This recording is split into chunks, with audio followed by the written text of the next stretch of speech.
იუნესკოს მსოფლიო ენათა ატლასის თანახმად ლაზური, მეგრული, სვანური ენები აღიარებულია გაქრობის საფრთხეს ქვეშ მყოფ ენებად.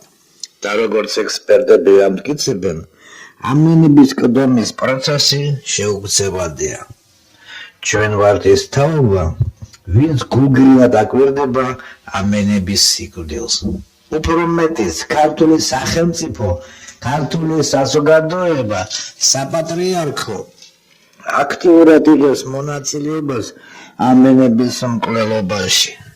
ეს არის ლაზების, მეგრელების, სვანების კულტურული გენოციდი საქართველოში.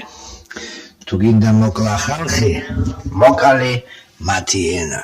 ეს არის საქართველოს სახელმწიფო პოლიტიკა.